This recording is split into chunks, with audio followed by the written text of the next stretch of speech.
There's been a lot of conversations around the block, all over the internet. Soccer is at an all-time high in the conversation algorithm. And who better than having this kind of conversation with none other than a very legend that we have in the family, Jean-Marc Alexandre, brother. I so appreciate you for even doing this with me, man. How you feeling today? I'm feeling good, cuz. How are you, man? I'm doing good, man. I see the faces getting all swollen, everything, man. You've been working out still? I've been lifting that spoon. Yeah, that I know you never miss that. You never miss an opportunity to do that. So, the reason we really wanted to have this conversation is, there's been a lot of talks, and it mainly focuses in our community regarding Haiti. And it doesn't take it doesn't take somebody who's living under the rock to know that we have accomplished something that we've never done before in the last 54 years. Bro, how do you feel as somebody who has actually played for the national team? For those who have not recognized this man, he actually had the opportunity to play with the Haitian national team, and I'm going to give you a chance to really talk about your experience. What does this mean for you in this specific moment in time where we have literally created a moment in history that will forever be immortalized? Yeah, man. It's exciting. Because man, that was my generation. That was the goal. Yeah. Goal was to try and qualify for the World Cup. I've played, in 2 to 3 World Cup qualifiers. Was not able to accomplish it, but to be honest with you, it felt like we kind of set the tone and put the stepping stone for these guys to be where they are now. And Okay. so I'm excited. I'm happy for the country, man. It's a good time to be Haitian. Brother, it's a great time to be Haitian, you know? I mean, we out here just pulling out the flag everywhere we can. It's an amazing experience. And especially guys like us, we grew up in Haiti and in the United States, and we know how much it was back then growing up. It was almost like people really bullied us as long as they found out that we were Haitian. It was nothing but negativity, and we had to set the standard to pave the way. And every time we see anything positive going on online, it's like, whew, man, we feel good. It just exudes this sense of pride. Do you remember what it was like growing up in Del Rey? For those who still don't know your upbringing, tell us a little bit about that, and how is it that you were able to even make it into the league? Walk us through what it took you. Yeah. I mean, first of all, we have to give glory where glory is due and honor. Yeah, Um, God played a pivotal role into my absolutely. success, right?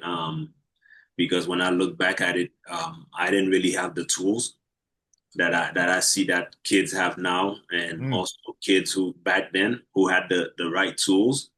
But for me, I had this hunger, and there's this desire that I had, and this love that I had for the game. And honestly, only God could put that love for the game for me, because like I remember that I used to wake up at like 5 in the morning, I rode my remember that. yeah, I used to ride my bicycle. I rode it all the way to Boca Raton from Del Rey, and I would train for like 3 or 4 hours, and then ride my bike back home. It got to a point where my mom was like seriously concerned about me, because she thought like mentally like I went crazy, you Yeah, know? yeah. You was definitely in the prayer box, that's for sure. Yeah, man, I love working hard, especially to be a very good soccer player. I always felt like I wasn't good enough. I always felt like there was always something to work on, and I felt like having that mindset really pushed me to never settle, and always continuous to push. Wow, that's always the mindset I'm sure you've cultivated over the years, who nevertheless was able to bring you to multiple opportunities and doors that were open for you. Now, tell me a little bit about the years that you spent playing for Haiti, and how was it that you were able to end up on the squad? Yeah, it's an interesting story, because I actually got my first cap as a college player, Oh, wow. which is not easy to do, and it's very rare. for a kid to be in college and play for the national team, a team as high of a caliber as Haiti, playing in the CONCACAF region. And so it actually happened over my junior year, over the summer after my junior year. Haiti was having a camp in Orlando, and someone who knew had a good connection with the federation um, told them about me, and he reached out to me and he was like, "Hey, like, there's an opportunity for you to train with the national team. Is it something that you're interested in doing?" At the time, I was in California playing over the summer for a team called Ventura Fusion in the PDL, and when I got the call, I was so excited to go. And then the coach from that team told me, Gene, man, like the way I see you and your trajectory, like you actually have an opportunity to play for the US. Are you Wow. sure that's something that you want to do? And I remember when he had that conversation with me, I was like, man, like the US is my home, but Haiti's in my heart. And that's when I got up, I left, went straight to Wow. Orlando, started training with the team, and they made cuts every week. They were sending players away, and I made it. I made the final roster, and I had my first cap, I believe, against Honduras for Okay. a friendly match. Wow. Amazing. And you said junior year, so that was junior year of college, right? You College, correct? at the Yes, University of Lynn University in Boca Raton. yes. And I don't want to toot your horn, but if I remember correctly, while I was a kid, you were actually one of the first black slash Haitian players to play at Lynn University. Not black, but I would say definitely probably the first Haitian player to play at Lynn University. Yeah, And it was a great time for me at Lynn. It really helped me mature. Um, just because the dynamic of the team was like guys that were like 22, 24, 26. And so it really made me mature, kid from high school, 18 years old, right. you jump into an environment where you're playing against men with men. So it really, really how do you say this? The sped up the development process for me. Absolutely. Iron sharpens iron, as the Bible says. So now I do remember parts of your history. Obviously, I looked up to you not just as a family member, but as a soccer player. I remember watching you in high school when you were at Seacrest, and I'll never forget that goal, bro. Till this day, I hear the sound. It was pretty surprising. I didn't even know like where you picked up that move or that level of strength. I mean, I remember growing up at the house watching you eat mai moulin and ziri and just like the mountains of plates that you would eat, and it was always. And I feel like till this day, that mindset did influence me a lot because even when you were eating for performance enhancement. It was always for the goal. And speaking of goal, it was a Thursday night, and you were playing against some school, some rival school, and I put my head down, and all I heard was next thing I heard was, "Oh my God, yo!" Everybody just got up out of. You scored a midfield goal, and the ball went straight into the net, and the goalie did whatever he could to like jump and nose dive just to catch that ball, and it was just straight net. Do you remember that game? If I'm being honest with you, You probably don't. I don't remember. I remembered high school was, I would say, probably the most fun that I've had playing soccer. Like the 4 years Really? that I had in high school. Yeah, I mean, like I went on to play at high levels, but like I felt like that high school team, we were such like a bond. We had such a strong bond, and yeah, Wow. Well, uh, I'm gonna tell you this, man. That's how much a moment can be everlasting for somebody who's watching. The whole goal of this interview is just to seed, plant ideas and moments regarding the sport that we all love. When it comes to you, though, I've seen the many times where you've tried out and you've made it to a team like the Haitian national team. But what year was that you were able to get in? And what was that like going into the team and learning the new formations and dynamics? How do you feel like that developed you as a player to be able to read the field and feel like you have an advantage or an edge against your opponents whenever you're playing? Yeah. Speaking of like having setbacks, I feel like I would say some of the biggest defining moments in my life. Um, I remember them because there was a setback Mm, before that moment, right? yeah, So speaking of the Haitian national team, that same summer, when I got that opportunity, I made the roster to play in a friendly game against Honduras. I traveled with the team, and then when we went to Haiti to play like the first official World Cup qualifier game, I got cut before the game. You know, really? yeah, I got Wow. cut before the game. I was the only player on the team that was not a professional player because I was playing Wow. in college, and so they brought in some guys that were playing pro from overseas, and I got cut. And I remember that moment, like it hurt me. Yeah, of course. It hurt me, and Can only imagine. I went into my senior year with a point to prove. Like Okay. like I belong, like I should be on that team, and like that feeling like carried with me through my senior year, and it was just like I want to dominate. So my senior year in college, I went back. We had a new coach. He didn't have a chance to recruit a center forward in time, so I told him, "Hey, coach, I can get the job done for you."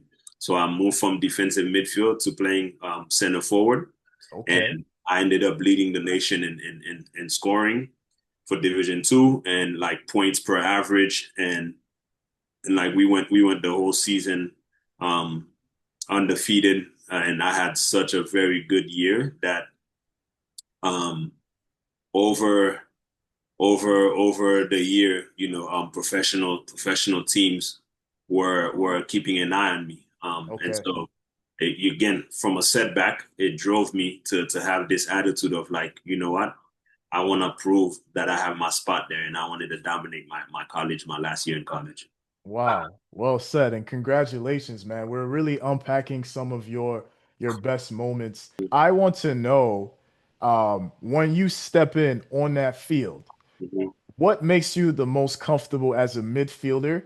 And what formation do you feel like you excelled in the most or prefer? And today, while you're watching the last previous games, Yeah, so just in terms of like formation, like I like the 4-3-3, okay, okay, and I find that at least when I was playing, one of my strengths was like I was I would say a defensive horse in terms of like my work rate defensively. I think was exceptional, and I had such of like a defensive mindset okay. that it felt it. I was just as excited and had so much pride and like doing like a slide tackle where I saved a goal. Yeah, yeah. I got the same joy as if I scored a goal. Okay. And Wow. so and so like I like to play that holding mid role to protect the back line, connect the back line to the attacking line. And so that 4-3-3 allows me to do that. Um, but just thinking about it, as you brought up this question, I actually wish that I was a little bit less disciplined on the Really? field. Yeah. In the sense that like I felt like if the coach gave a specific instruction, like I kind of stuck to it, you know? Okay. And then Wow. I also was like afraid to like take risks offensively in terms of like moving out of my position, Yeah. knowing that if I move out of it, I'm not getting coverage and I'm gonna leave my team vulnerable. And Right. And I felt, that definitely yeah, makes you feel like, man, you didn't want to feel culpable for costing the team. yeah. But now looking at the modern game, how much freedom that coaches give defensive midfielders, man, I'm like, man, I wish I played in this era, Do you because do you really think so? Like, and let's talk about Haiti. Do you mhm, feel like Haiti gets that sort of freedom while they're yeah, playing? Yeah. I have one person in mind. I see Bellegarde does have a lot of freedom, even though sometimes I feel like the speed and the way the performance is doesn't match the conversion and the Mhm. communication that happens as he gets closer to the box along with his other teammates on the left wing. Yeah. Oh, he's a fantastic player. Oh yeah, Yeah, absolutely. a fantastic player, and like he's what you call a box to box midfielder. Okay, He's yeah, attacking, and then he's also going back. He's not giving up his defensive duties. right. And, Yes, I see that and too. he has a great engine. I mean, he's playing in the best league in the world, That is true. and that's for me. When I watch players like him, I'm like, man, what an inspiration, because that was one of my goals, to play in the Premiership. And like, but there was no Haitian players playing in the Premiership. Oh yeah, oh yeah, And so it's like now, like, as if a younger version of myself was here today, I could see, hey, Belgrade is playing in the Premiership, Isido's playing in the Premiership, correct. Haitian, I can do it too. Yeah, So yeah, I'm excited for that, and I'm just honestly watching the World Cup, looking at how proud we are of the team, and how proud I am of the team, and just extremely seeing proud. this new generation Oh that's yeah, able to see their flag, their color on the TV for the World Cup. I mean, there's gonna be a new generation of Haitian kids who wants to play for Haiti versus playing for the other countries. absolutely. I'm so glad you brought that up because I think for the most part, this is the impact that playing for the World Cup in the past. Bro, my dad was 14 years old when Haiti um had sorry, when Haiti was able to even grace the field for the first time. This is their second time in history that they were able to accomplish this, right? Yeah, but you have to make sure that you say it's the only team in the Caribbean. The only team in the Caribbean. Yeah, we can't let that go over nobody's head. Yeah, Yeah, so now think about this. My dad was 14. Your dad was, I think, 16. yeah, There's a 16-year-old right now who's watching the games and they're either frustrated or inspired or probably transitioning and wondering and having the battle versus heart to home conversation where you were also having to face that decision. And one of the best things is like, man, just watching Haiti actually um, compete and be the face of this year's lineup. Man, I don't think we're gonna stop talking this for a long time because if it has that type of impact on us, imagine the type of impact that this will have on the next generation. And one of the things I really admire is the fact that we can compare the skill set and we could see the talent and the potential that's there. I specifically asked you about the formations because what do you feel is is I mean, okay, let me ask the question the way I really want to ask it. We got to see Brazil play Haiti, and the choice of the formation that they went with was the 5-4-1. Are you used to playing the 5-4-1? Is Haiti typically a team that even plays that formation often? And do you feel like being, just like you said earlier, being a little too disciplined or a little too cautious can really cause more of a weakness when playing a team that is so highly skilled? yeah. I think, at least for when I played, Yeah, um, that's not a system that we use. I remember we used that system once for a specific game, right. um, and I don't remember which game it was, but typically Haiti normally lines up in a 4-3-3. Okay. This coach, he's been using a 4-4-2, Yeah, just I because noticed that. has a ample amount of attacking players up front, which makes sense. You can see in the two friendlies we played against Peru and New Zealand, the that 4-4-2 formation was successful for us. and even against Scotland, the first game of the World Cup, it was a successful formation for us. It was because And we we lost the pretty game. much Yeah, felt like we were even. correct, Uh, correct. We yeah, lost the game, but we created chances. We defended well in that system, and so for me, he took a risk. yeah. Uh, I believe it was a A calculated risk. calculated risk. Yeah, Yes, yes. in terms of like, hey, we're playing against Brazil. Their front three, is incredibly technical, and we wanna see if we can have extra players in the back to help us defend against their attacking line.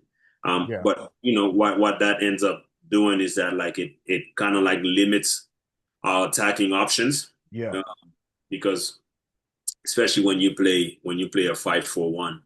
Mm-hmm. The winger that you have, or slash right back or left back, they have to have this like motor and like extreme like explosiveness, so that when we do win the ball, that we can go into a counterattack, Right, when right, you right, look at the right back and the left backs that we have, like they're players who likes the ball at their feet, and with good reason, because technically they're very good on the ball. right, Marquise and Martin experience, and so they're not right wingers or left wingers who likes the ball into space and make deep runs. They want to play at their feet because that's their right. strength. Yes. And More so so, even closer to the box, just so they can convert. correct, correct. And so again, I'm not gonna be one of those people who crucifies the coach, He took a Agreed. calculated risk. It turns out it was not the best choice. For me, I would have kept the system the same and start the game the same. And if I needed to adjust into a back five, then I would do it versus starting in a 5-4-1. And And then you keeping it notice, the same and you throughout the notice in the first half. second Yeah. half when he made the adjustments, changed the system back to a back four. We had Yes. more chances. We created more chances against Brazil. We were attacking a little bit more. We had more of possession, but again, it's a calculated risk that he took as a coach, Yeah. and I'm okay with it. I'm just not happy with the With the outcome of results. the game. Yeah. Yeah, absolutely. Well said. I specifically asked you that question because, online are people who are very proud, very passionate. And I mean, we've been so thirsty and hungry to see us make it to the world stage, and sometimes, man, the opinions, the commentary, they're very harsh. Some people have said, "Oh man, they need to fire the coach right away," or this player was not doing right, and they even went so far as to saying that, oh, the coach done sold the game. And I'm like, man, come on, this is the coach who brought us here, along with the lineup that we have. I mean, 54 years, man. That's a long time. But I definitely agree with the fact that you say, you know what, these type of calculated decisions, the team has to live and die by them, and at the end of the day, it just turns out to be good data. The dynamic of the game was definitely more leveled on the second half. But if I were to ask you, like, if you were in the coach's position to play a select number of players that were on the bench, how would your first half be if you were in his position? Yeah, I think again, coming coming from I'm a coach myself, Yeah, so no one knows the group more than the coach. And so it's like I can give you my opinion, but right. it wouldn't be fair, because the coach has been with the group. Remember, he went through World Cup qualifier with the group. That's true. Haiti being able to play all their games, not a single home game. Like they qualified by playing every game away because the conditions in Haiti will not allow them to play at home. And so like it's a group that he's been with, he's been tested with. I think my only critique of him would be to make the changes earlier, you know. Yeah, I think he waited too long to make the changes, and the players that came in I felt like they didn't have enough time to really have an impact on the games. And so like I'm looking at other national teams throughout this World Cup. One Yes. of the things that I've noticed is like, man, like at halftime, things are not working. The coaches are bringing players in, or 55 minutes, changes are being made. Changes. Yes. Yeah. 65-minute changes are being made, and like you look at the England game today, like I believe the coach for England today made the subs too late. By the time Rashford and Saka came in, like there was not enough time. Oh yeah. You know And what the I mean? So dehydration, you saw it. The team was looking real tired correct, towards the 80th minute. correct. So for me, it's like my critique is, man, like, hey, like make the changes earlier so that we can have those fresh legs in and give those guys ample time for them to be able to have their imprint on the game and have an opportunity to change the momentum of the game. Absolutely. Very well said. Now, um, what are some players right now that you feel like will have the most um dynamic changes based on what you've seen thus far in the team, along with the dynamic of the team itself? Yeah. Um, I think when you look at the group, right? For example, up top, you have Lenny Joseph that's been coming off the bench. When he came on against what was it? New Zealand, that friendly. Yes, against New Zealand. Yeah. Immediately made an impact on the game. And then you also have, Nazon, who hasn't played yet, Yes. and like, okay, I hear that he's not fit to play yet, but at the end of the day, man, like you at the World Cup, and you have one of the players who has the Arguably, are most the yeah the most experience, most experienced. Yeah. and this is a guy who scores goals. If he gets half a chance, he'll score. And Pure so, striker.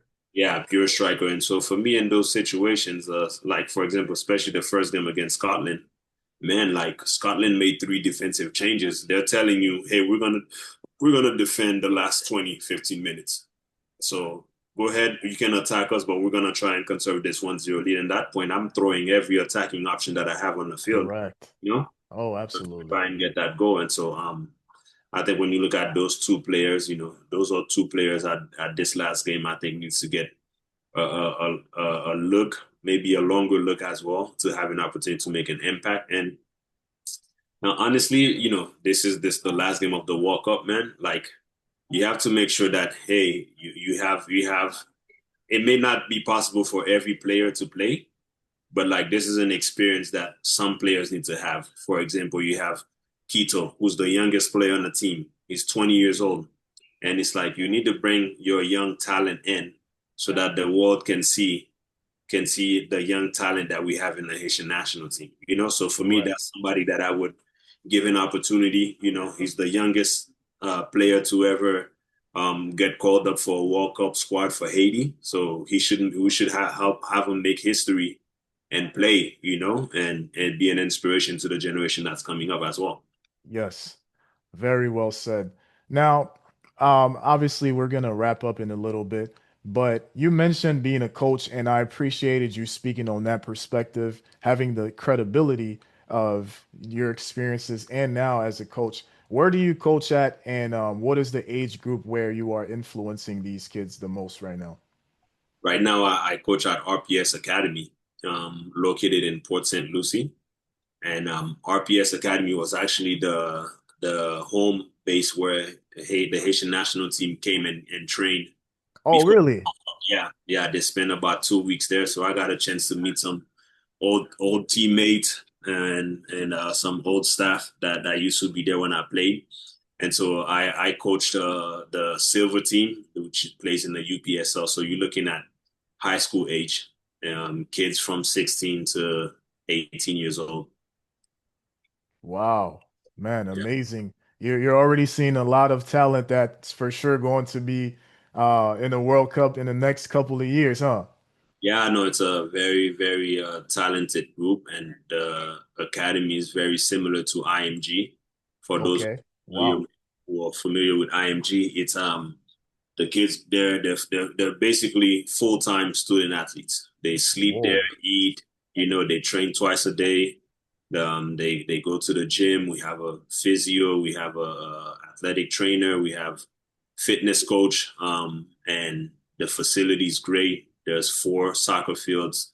2 of them are FIFA regulated.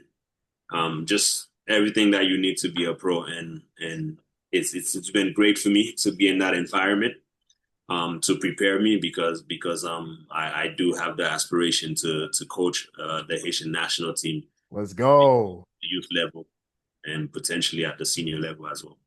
Amazing, amazing. I would love to see my own representing the world stage once again.